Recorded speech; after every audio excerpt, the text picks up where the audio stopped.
pada saat melahirkan itu tidak didampingi dokter, hanya bidan aja. Ada cedera saraf leher karena kepala anak saya begitu keluar, kepalanya ditarik 3 menit. Memang agak kasar sih pada saat mereka membantu saya menarik anak itu. Dokternya bilang, ini takdir bu. Saya langsung sakit banget. Ada juga wakil direktur itu, mereka mengatakan kami tidak bersalah, jadi kami nggak mau ngobatin. Kalau saya ini orang berada, saya nggak akan minta tolong kepada-mana loh untuk berobat anak ini gitu. Kami udah ya seperti pengemis loh. 3, 2, 1, close the order. Yes, kembali lagi bersama saya Uya Kuya di LBU Lembaga Bantuan Uya, dan kali ini kita bersama Mbak Winda ya. Ada beritanya nih. Viral video ibu berjuang untuk keadilan bayi lumpuh akibat dugaan malpraktek RSUP Tanjung Pinang. Tolong keadilan untuk anak kami atas dugaan kasus malpraktik yang mengakibatkan tangan kanan anak kami tidak bergerak pada saat lahir. Yang mana kasus ini sudah kami laporkan ke Polres Tanjung Pinang, Bapak Presiden, Bapak Kapolri, Bapak Bareskrim, serta Bapak Kapolda Kepri untuk mengusut tuntas kasus yang sedang kami alami ini agar kami segera mendapatkan keadilan. Karena ini menyangkut masa depan anak kami. Beginilah kondisi tangan anak kami sekarang.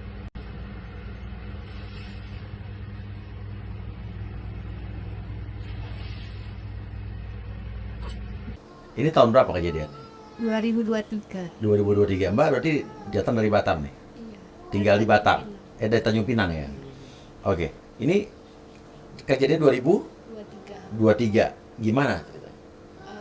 Pada saat saya melahirkan itu Pak, ada kesalahan dari tenaga medis dan kelalaian dokter. Karena pada saat saya melahirkan itu tidak didampingi dokter, Jadi yang melakukan? hanya bidan aja. Oke. Terus? Jadi ada cedera saraf leher karena kepala anak saya itu ketarik karena dia kebetulan lahirnya besar. Oke. Jadi gimana?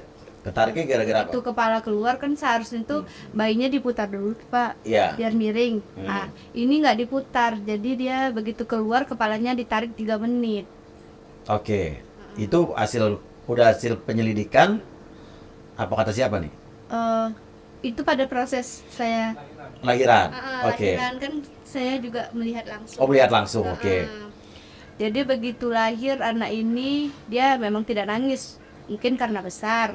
Terus berapa menit kemudian ada dokter yang bilang bahwasanya anak ini mau di ronsen. Jadi saya bertanya dengan alasan apa anak mau di ronsen. Jadi dokter itu bilang tangan kanan anak tidak bergerak. Jadi begitu kami tunggu sampai malam hasil ronsennya, alhamdulillahnya memang tidak ada patah. Jadi saya tanya, jadi apalah penyebabnya tangan anak itu tidak bergerak? Dokternya bilang itu cedera saraf leher karena kan bayinya juga besar. Terus setelah saya pikir-pikir pun, oh tadi pun kan memang agak kasar sih pada saat mereka membantu saya menarik anak itu, memang agak kasar kalau menurut saya. Menurut ibu, ya. Terus? Jadi seiring berjalannya waktu, saya ketemu sama seorang dokter. Saya bertanya kepada beliau, dok, kedepannya anak ini kita apain? Apa ada kemungkinan untuk seperti anak-anak sedia kala? Saya bilang seperti itu. Terus memang ada kata-kata dokter itu yang tidak kena sama saya. Bilang apa? Dokternya bilang ini takdir bu. Jadi saya langsung sakit banget gitu. Nggak sepatutnya sih seorang dokter ngomong seperti itu. Kalau menurut saya, kecuali dokternya bilang kita berusaha dulu bu, kita ini. Ini dokter apa? Dokter anak? Dokter ortopedi. Ortopedi di rumah sakit yang sama? Iya, saya masih ingat sampai sekarang. Oke. Jadi setelah itu kami masih bertanya ke rumah sakit, rumah sakit, maksudnya tuh masih memperjuangkan hak anak kami lah, ke depan ini kita mau kemana, mau kemana. Jadi 2 hari setelah bersalin itu kami sudah dibolehkan pulang, tapi kami tidak ada hasil gitu. Jadi udah saya minta, saya mau bertemu sama pihak manajemen atau direktur gitu, tapi itu kami nggak sampai ketemu direktur. Itu hanya suami saya aja yang sampai ketemu wakil direktur. Jadi di situ itu yang kita minta tuh, tolong Bu obatin anak kami sampai sembuh. Jadi ada juga jawaban dari salah seorang wakil direktur itu, mereka mengatakan kami tidak bersalah, jadi kami nggak mau ngobatin gitu. Kata direkturnya. Kalau kami ngobatin berarti kami yang salah. Gitu. Setelah saya pikir, itu lahirnya Jumat, itu hari Selasa pagi ketemu wakilnya itu, sorenya saya runding sama keluarga, gimana anak ini, semakin lama kita di sini kita semakin nggak tahu nih apa penyebabnya ke depannya kayak mana. Jadi saya keluar hari Selasa sore, saya bawa ke rumah sakit lain untuk adu banding. Jadi pembanding. Saya bawalah ke rumah sakit lain. Awalnya pun dokter di rumah sakit lain itu tidak mau ronsen karena anak ini baru beberapa hari. Yang tadinya saya nggak mau cerita, jadi saya terpaksa cerita. Saya bilang, inilah sebenarnya alasan saya dok mau ronsen ulang anak saya. Dengan alasan itulah baru dokter mau ngeronsen. Setelah itu kebetulan dokternya lagi ada operasi sore itu kan Pak. Setelah itu disuruh datang ke praktik mandiri dokter tersebut. Datanglah suami saya aja karena kan saya baru pulang dari rumah sakit. Capek, jadi bawa hasil ronsennya. Membaca hasil ronsen itu. Jadi dokternya bilang, oh ini memang alhamdulillah tidak ada patah, kata dokternya. Terus dokternya bilang, saya mau dong ketemu anaknya langsung, mau nengok. Jadi keesokan harinya saya datang bawa anak. Dengan dokter itulah saya bertanya, puaslah jawabannya sama beliau. Dok, ini kenapa ya, dijelasin secara rinci, ini gini, ini saraf yang ini, kedepannya gimana dok, saya bilang. Apa kata dokter? Kedepannya kita terapi anak ini Bu. Terus saya bilang, ada nggak dok kemungkinan untuk sembuh seperti anak-anak saya kala, seperti kakaknya lah. Ada, kata dokter tuh. Terus saya bilang, ada nggak dok tindakan-tindakan yang gimana gitu ke depannya. Terus dokter itu bilang, ada Bu, kemungkinan nanti umur 6 bulan. Jadi itu seiring berjalannya laporan polisi kan Pak. Jadi kami terapi terus ke rumah sakit itu. Sampailah waktu itu kami terapi itu 1,5 bulan. Terus dokter ortopedi di rumah sakit tersebut sekolah lagi pendidikan. Jadi beliau kasih kami rujukan, terhenti dulu ya terapinya di sini karena saya kan mau sekolah gitu. Jadi saya tanya, kemana ya dok rujukannya? Kebetulan rujukannya itu yang pertama ke rumah sakit yang saya lahiran tadi. Ke situ lagi. Jadi saya bilang, dok nggak ada pilihan lainnya. Kalau ke situ kayaknya kami nggak apa-apa deh nunggu dokter pulang gitu. Terus kata dokternya ada tapi di Batam. Apakah ibu nggak susahan nih, kata dokter tuh. Sepertinya nggak apa-apa lah dok daripada di situ gitu. Sampailah bulan 9 itu kami bolak-balik Batam terapi anak. Sampailah akhirnya mereka datang ke kami, yang mana mereka bilang akan mengobati anak ini sampai sembuh.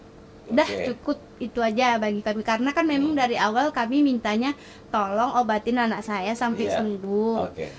Setelah itu kami berdamai. Kami berdamai, hitam di atas putih, saya cabut laporan. Jadi berdamai itu dalam arti kata rumah sakit itu mengakui nggak? Mengakui. Bilang apa? Di dalam surat hitam di atas putih itu mereka mengakui adanya kelalaian para nakes pada saat proses persalinan. Bisa lihat suratnya? Apa enggak pula yang fotokopinya ada, di HP? Fotonya ada. Ada.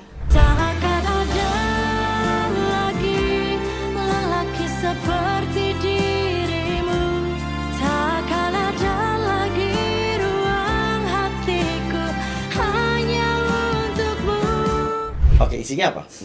Isinya pihak kedua mengakui perbuatan dugaan kesalahan atau kelalaian terhadap penanganan yang dilakukan dokter, tenaga medis pada proses melahirkan saudara Winda di Rumah Sakit RSUD Raja Ahmad Tabib Tanjung Pinang Kepulauan Riau. Oke, terus dari surat itu akhirnya ada perdamaian Ya. bahwa yang penting Bahwasanya pihak terlapor ini akan pihak kedua bersedia menanggung seluruh biaya pengobatan anak sampai sembuh dan menanggung segala biaya yang ditimbulkan pada saat pengobatan anak. artinya rumah sakit itu mengakui Ya, dan bilang mau menanggung semua sampai sembuh, Ya. termasuk biaya yang keluar di saat pengobatan. Ya, Oke, Mbak cabut laporan saya cabut laporan. polisi. Ya. Oke, terus Terus setelah damai, kami pun terapi anak tidak lagi di rumah sakit yang sebelumnya, kami kembali ke situ lagi. Yang mana awal-awal itu kami dikasih VIP, yang mana kami datang langsung terapi, nggak daftar, Iya. ini nggak itu. Terus akhirnya saya dirujuklah ke Jakarta bulan 11, oleh rumah sakit itu. Fatmawati Oke. sekarang ini. Jadi begitu saya dirujuk, itu tiket ditanggung. Terus tentu kita bertanya untuk makan gimana Pak. Memang kan mereka mengatakan, nih kami udah nyari ini rumah singgah. Tadinya kan kalau sebenarnya isi perjanjian ini kan mereka menanggung seluruhnya. Kalaupun saya nggak mau di rumah singgah itu kan boleh sebenarnya. Tapi kan ya nggak masalah lah, yang penting kan udah jelas nih ada gitu. Terus kebetulan saya ditawarin bekerja di situ, Di rumah sakit itu. rumah sakit Pertamina. Setelah perdamaian itu terjadi, saya ditawarin kerja di situ, Di mana? Di sana apa di sini? di sana. Oh, di sana ya. Supaya Mbak tuh nggak gimana ya, kan ini anak ini kan harus terapi terus gitu. Iya. Kalau Mbak kerja di situ kan Mbak bisa dapat gaji, terus anak pun Mbak bisa kontrol saat terapi gitu. Jadi siapa sih yang nggak melewati kesempatan emas itu? Jadi ada itikat baik itulah nawarin kerjaan. Sebagai apa, Mbak? Saya kebetulan pada saat itu admin fisioterapi. Oke, terus Jadi begitu saya tanya mengenai uang makan itu, mereka bilang, Mbak kan udah karyawan kami nih, berarti kan kalau Mbak bawa anak berobat tuh nanti kami bikin surat tugas. Nah biasanya kalau kita tugas keluar itu dapat uang tugas itu 500 lebih pada saat itu. 500 lebih berarti uang makannya nanti dari situ aja ya Mbak. Hitung aja berapa hari Mbak di Jakarta. Tapi pakai dulu gitu. Setelah saya pergi ya nggak masalah lah kalau kayak gitu. Terus begitu saya sampai di sini ketemu dokternya langsung bilang, oh ini harus operasi hari Senin. Itu saya telepon suami saya, gimana ya anak mau operasi nih hari Senin, bisa datang nggak? Soalnya kan kalau sendiri saya berat, belum pernah mengalami yang seperti ini. Jadi saya tanya ke pihak rumah sakit, Pak bisa bantu biaya tiket suami saya nggak? Karena kan anak mau tindakan. Jadi pihak rumah sakit bilang tidak bisa membantu. Oke, setelah saya runding sama suami, oh nggak apa-apa lah, kan ada uang makan nih nanti. Setelah itu, jadi kami pinjam ke perusahaan. Perusahaan suami? Iya, kami pinjam ke perusahaan dengan, ya kita pikirkan, oh ada nih nanti uang makan kan bisa kita bayar dari situ gitu. Setelah suami datang, operasi, suami pulang, selesai saya pengobatan anak di sini, saya pun pulang bertiga sama anak. Setelah itu pikirnya kan, oh setelah saya pulang nih bisa diklaim nih uang makan tadi biar kita bisa bayar uang ke perusahaan. Terus setelah saya tanya-tanya, jawabannya tuh kurang memuaskan. Apa katanya? Pihak rumah sakit itu mengatakan, yang pertama tuh yang saya tanyakan, gimana Pak uang perjalanan dinas saya, karena kan dari situlah uang makan kami. Ternyata perjalanan dinas saya tuh hanya dihitung 4 hari. Jadi yang saya dapat tuh 4 juta lebih, 2 juta lebih, 2 juta lebih. Jadi seiring berjalannya waktu, itu kan bulan 12 ya Pak. Jadi pikir saya, oh mungkin nanti nih tanggal 31, karena kan kalau tanggal 1 itu udah nggak mungkin, udah anggaran baru. Jadi ternyata saya tunggu pun sampai tanggal 1 tidak ada. Terus saya masih berupaya nanya ke bendahara, ke ini, ke itu, saya tanya. Bendaharanya pun sempat menjawab, maaf ya Bu, uang perjalanan dinas Ibu itu udah untuk tiket pulang Ibu sama anak. Oke, padahal tadi dibilang tiket dibiayai. Iya. Artinya pulang pergi dong harusnya ya. Iya. Jadi Terus? di situ saya udah ngerasa kecewa. Aduh, gimana ya saya mau bayar uang perusahaan ini? Berapa utang suami ke perusahaan 7 suami? juta. 7 juta. 7 juta. Jadi begitu, duh gimana ya mau bayar, sementara gaji saya di rumah sakit itu aja hanya 2 juta satu bulan. Kalau Gaji 2 juta. iya, Emang UMR segitu sih? itu kan karena masih masa percobaan 3 bulan. Oh, masih percobaan. Jadi begitu saya runding sama suami, bisa pun kita bayar mungkin dari gaji dia, terus ke depannya kita makan pakai apa gitu kan. Jadi kami cerita juga ke bosnya, bos belum diganti nih gitu. Jadi ya nggak apa-apa, bosnya bilang seperti itu. Jadi itu udah sampai 1 bulan saya bertanya, dan ada juga yang menjawab seperti ini, Mbak kan kerja di sini, harusnya Mbak mengerti. Jadi setelah saya pikir-pikir, saya bilang, oh kayaknya saya kerja di sini nih Supaya supaya bisa Iya. disetir lah kalau menurut saya. oke. Jadi ya gimana ya, Jadi anak saya cuma 2 jadi juta korban gitu lagi ya. gitu. Ya udahlah saya keluar. Jadi keluar saya dari situ dengan harapan dapatlah uang makan itu biar bisa bayar ini gitu. Ternyata enggak. Jadi saya carilah pengacara, pikir saya, oh mungkin karena kita aja nih yang jalan berdua. Jadi saya carilah LBH yang bisa membantu kami menyelesaikan, tolonglah Pak ingatin mereka sama janji-janji ini gitu. Ternyata pertamanya udah dikirimin surat peringatan, masih kurang memuaskan jawaban mereka. Dikirimin somasi pertama, mereka bayar itu SPBD saya tadi, uang dinas itu yang Berapa 4 itu? hari 2 juta lebih, oke. Nah, 2 juta lebih. Jadi dikirimin somasi kedua, tentu pengacara ini bilang, jadi udah dikirimin 2 juta deh katanya. Iya Pak, ini kan berarti hitungannya 4 hari, sementara saya di sana itu 27 hari Pak. Kalau hitungan kasarnya kita kan tadinya mereka menjanjikan 500 hari kali 27 berapa gitu kan Pak. Jadi maksudnya bisa, biar saya bisa bayar ke sana gitu. Jadi dikirimin somasi kedua itu, jawaban mereka minta ini nota-nota. Jadi setelah saya bilang sama suami, ya gimana ya, mau beli nasi padang nggak mungkin minta nota, mau beli ini itu nggak mungkin kita minta nota. Dan Jangan sesuai dengan SPY-nya aja 500.000 per hari. itulah yang nggak tahu, nggak ngerti saya. Mereka bilang yang isinya tuh, yang bisa saya simpulkan, mereka udah melakukan sesuai dengan apa yang ada di dalam surat perjanjian itu. Oke, dan sekarang anaknya sembuh lah? Masih belum. Ada Dan perkembangan? baru habis operasi kedua kemarin tanggal 13. Oke, berapa kali operasi ya Pak? Udah 2 kali. Harus berapa kali?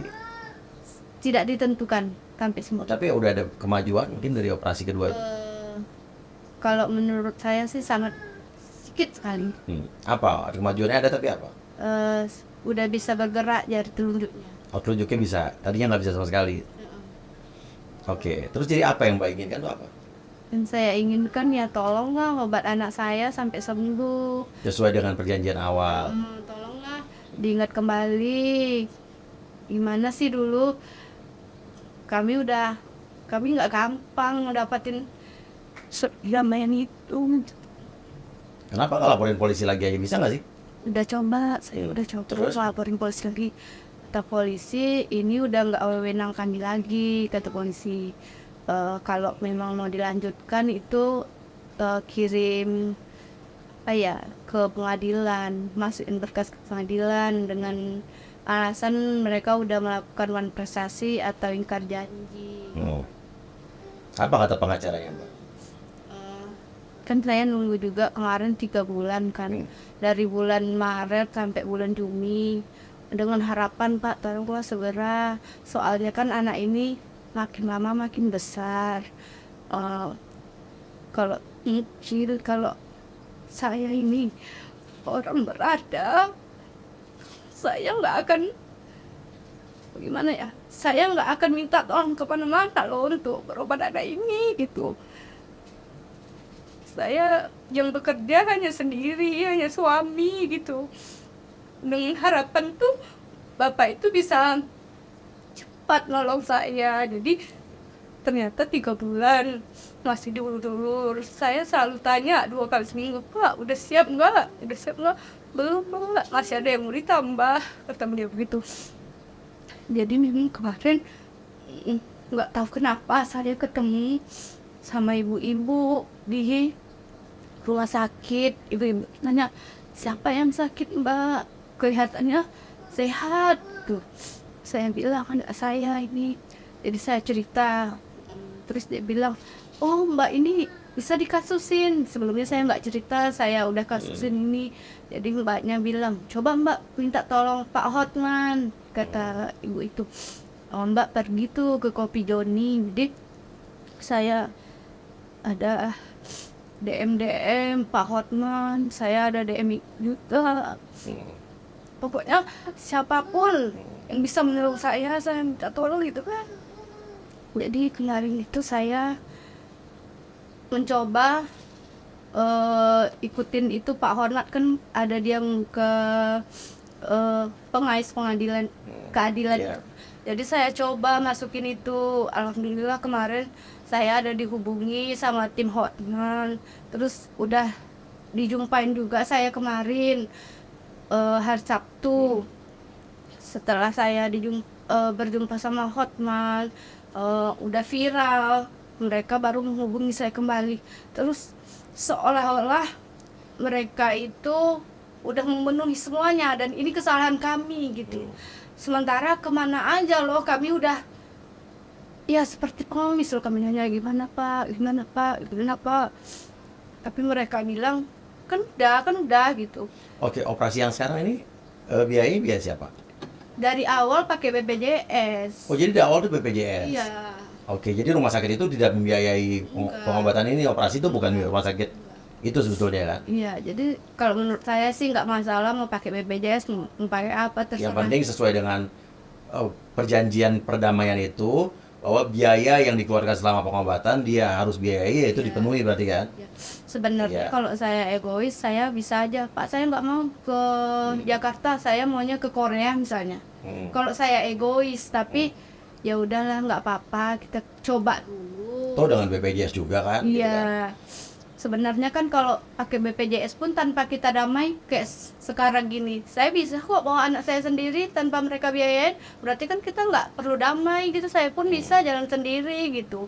Cuman kan ya jadi apalah arti mereka kemarin Bikin surat perdamaian, soalnya supaya Mbak diduga supaya Mbak cuma cabut laporan polisi aja. Oke, kalau begitu mungkin untuk rumah sakit apa nih, RSUP Tanjung Pinang, mungkin bisa kasih tanggapannya Bapak Ibu. Kan sudah ada surat perdamaian yang ditandatangani bahwa kalian bersedia mengobati sampai sembuh, dan ibu ini juga sudah pakai BPJS kok, bukan biaya kalian. Dan kalian juga ada tadi klausul bahwa, benar kan tadi, itu bukan mengada-ngada ya, bahwa mereka membiayai semua biaya yang keluar saat pengobatan. Artinya sesuai dengan janji kalian, dibilang katanya dulu waktu Mbak ini kerja di tempat kalian jadi karyawan, ya nanti ada perjalanan, ada SPJ, ya dipenuhi. Walaupun saya tanda tanya saya besar, saya ada tanda tanya besar buat saya. Kok Mbak ini dulu ditawarin kerja itu maksudnya buat apa jadi ya? Ya dengan gaji 2 juta itu ya. Mungkin kalian silakan kasih komen gitu ya, dan simpulkan gitu kan. Saya juga tidak mau menyimpulkan ya. Cuman saya punya asumsi yang saya simpan di kepala saya sendiri. Dan ada yang ingin Mbak sampaikan, silakan mungkin ke pihak rumah sakit. ya sekarang sih saya cuman harapan saya tuh memang Masih ingat namanya, sebut aja namanya, orangnya siapa gitu. itu kan instansi, maksud saya tuh harapan saya tuh masih sama seperti awal. Saya tuh cuman mau anak saya diobatin sampai sembuh. Udah, saya nggak minta yang gimana udah enggak. Oke. Itu berarti RSUP itu rumah sakit provinsi kan? Oke, mungkin untuk para pejabat-pejabat daerah di situ, gitu kayak kepala daerah di situ, DPRD di situ, ayo saatnya kalian bekerja nih. Tunjukkan ya, apalagi kalau wakil rakyat yang di situ DPRD ya, atau DPR RI yang mewakili daerah situ, ayo bantu ibu ini, minimal kan kalian tuh punya kuasa untuk menelpon instansi sekelas rumah sakit itu aja ya kan. Tanyain, bantu mediasikan ya. Saatnya kalian bekerja untuk rakyat. Ya. Itu aja Bu, mudah-mudahan setelah ini ada tanggapan ya dari mereka yang sabar. Tapi harapan saya cuma satu, semoga anak ibu segera diberikan kesembuhan. Itu yang paling penting kan? Itu yang paling penting. Oke, silakan ngomong Mbak. Terakhir. Itu aja ya. Iya. Itu anak yang kritik ini ya. Anak berapa nih? Anak kedua. Anak kedua ya. Oke, silakan kasih komentar. Ditunggu juga responnya dari pihak rumah sakit yang bersangkutan atau pihak pimpinan rumah sakit yang bersangkutan. Ingat, rumah sakit itu kalian bekerja kan juga untuk kemanusiaan juga ya. Jadi harus punya sisi-sisi kemanusiaan juga untuk merespon kasus ini. Karena kalian juga punya tanggung jawab. Terima kasih banyak. Wassalamualaikum warahmatullahi wabarakatuh. Kaulah cinta pertama di hidupku, kan abadi di dalam hatiku. Jangan pernah